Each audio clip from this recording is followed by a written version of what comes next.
Okay, so I figured out the modus operandi of my hypothetical UFO design. Guys, do you want the cool part of the blog now?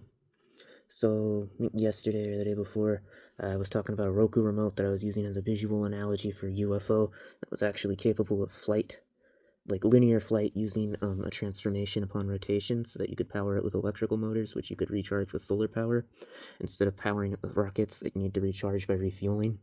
Um, and uh, And then I was kind of obsessed with that for like a couple hours and then went to bed and forgot about it. But while I was obsessed with it, I simplified it further. And now I can give you that simplified analogy. Okay, it's spelled analogy. I read it the way it was spelled, like a dork. Okay, so um,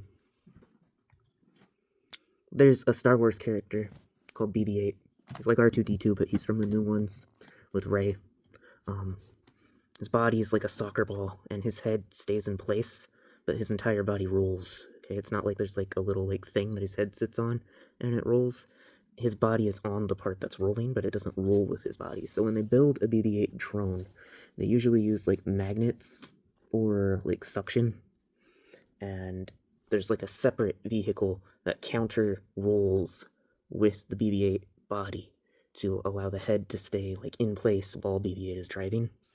Um, BB-8 has a round head, so I was like carving out his silhouette with my hand there, and he was driving towards you.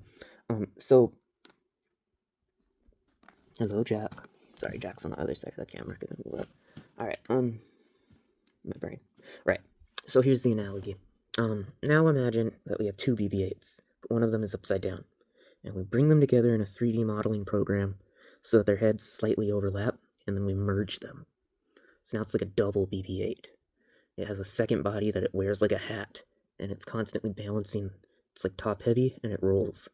But if it got flipped onto its side, it could flip back upright on the other body and roll. So it's got two bodies and a head in the middle, and it's still BB-8.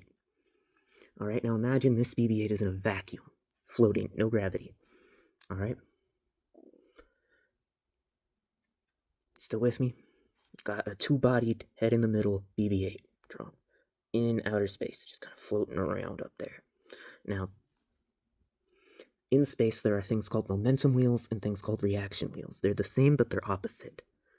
Momentum wheel is better because it works on Earth and in situations with large, prolonged uh, counter forces. So they're opposite, even though they're the same, because they accomplish the same thing in an opposite way. A momentum wheel spins constantly and it taps the brakes to emit a counterforce, whereas a reaction wheel is still unless it needs to spin. Those are important concepts to understand because acceleration is what induces change, not speed. All right, so we have momentum wheels and perhaps also reaction wheels, but basically we have momentum wheels in each BB-8 wheel. And as the top-heavy BB-8 drone tries to rotate along one of its wheels, the momentum wheel needs to be constantly tapping the brakes very intensely, and then the BB-8 wheel needs to stop rotating for a minute in order to give the wheel time to put energy back into itself, and then it drives again while it counter-rotates to allow itself to make real progress. Um, in human electronic devices, there is a type of power control code called PWM. It stands for pulse width modulation. Old incandescent light bulbs used to use it because it would take time for them to warm up, and it would take time for them to cool off. My mom is talking to Jack. So you could keep the light bulb dim by tapping the accelerator and releasing, and it would just give it like a nice little wave. And the reason that that system doesn't work with LEDs is because they're too responsive and they cool down instantly.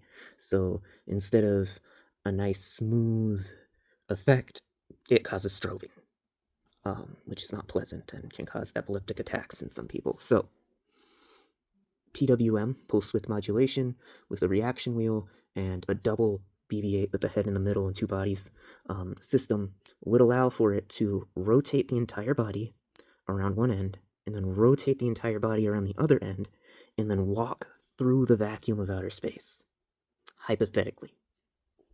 And if you put a container around it, it would look like those Tic Tac UFOs. Which is neither here nor there, but it does feel validating. Okay, so I figured out the modus operandi of my hypothetical UFO design. Observe the Roku remote. Alright, I'm in the middle of the Roku remote. If I push down, aside from pushing buttons on the TV, it doesn't go anywhere. But if I push at an angle, if I push at an angle, it responds angularly. Now, I know I had to slide to the end and push here, but if I were glued to the Roku remote and I bent while applying pressure, I would not have been able to roll my fingers, so the Roku remote would have rolled as an extension of my fingers. Keep that in mind, because another thing about fingers, they're flexible. Alright, so let's say we have two Roku remotes and they're opposite each other in a vacuum in space, and they have reaction control motors, okay? They can rotate in any direction using electric energy. Electric energy comes from a battery. It doesn't matter what that battery is. That battery is powered by solar power, or it was charged before it went into space. Alright. We good? Alright, so we've got two opposite Roku remotes. One of them is on the other side of the camera, so you can't see it. They're floating. There's a string between them. This isn't an ordinary string. This is a soft robot. It's pneumatically actuated, and it can be vacuumed out by air compressors adjacent to the Roku remotes, or part of the Roku remote assembly. However, when you vacuum something out in space, it's not like vacuum packing it on Earth. You also need to compress it. So in addition to the pneumatic actuators that can inflate, we have a winch and pulley, rope style, like capstan style, muscular actuators. Those compress. So we have muscles for extending and muscles for compressing. Now, in my finger, which I used for that metaphor, we only have the compressing kind, but the body uses your bones as leverage. This does not work like a human finger. It works like a human body part that I cannot name in decent company on one end, and like muscle cells on the other end. So, to pull the arm in, first we pull the air out of the arm and compress it in a canister somewhere. But then to see the effect of pulling the air out, we also use winches or what have you, like a rotating drive that holds the ropes. We pull those in and it contracts. Okay. And it's not just a single bladder that fills with air. Okay. It's a bladder that is designed with helical cross section so that it can be steered like an octopus arm. That's important. These both control that. So they extend. All right. One of them uses, I'm going to pause the stream so I can Google the correct terminology. One of them uses a momentum wheel. Okay. Perhaps an assemblage of momentum wheels, maybe one in the center and two that are half its mass on each side, and they spin in opposite directions. Now, we would actually have three-axis control would give us 9, but it's same difference. So that spins up to give itself inertial velocity so that instead of speeding up and then becoming saturated to counter rotational forces that are acted on it from an outside source, it slows down in the opposite direction to accomplish the same thing, but to a greater effect and for longer. Okay, so now, as I am spinning the Roku remote resists.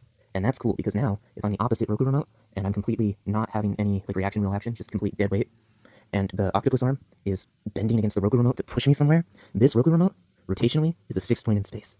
And that means we have a UFO.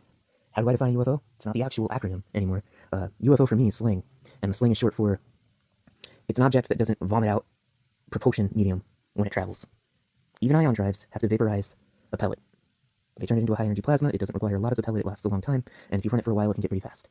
But you can't escape gravity well with one, and you also can't push very heavy things with one. This is hypothetically different, okay? So I'd be rolling my fingers and would accomplish nothing, but pretend the tips are glued to the Roku wheel. If I were to roll it this way, it would be the same as doing that.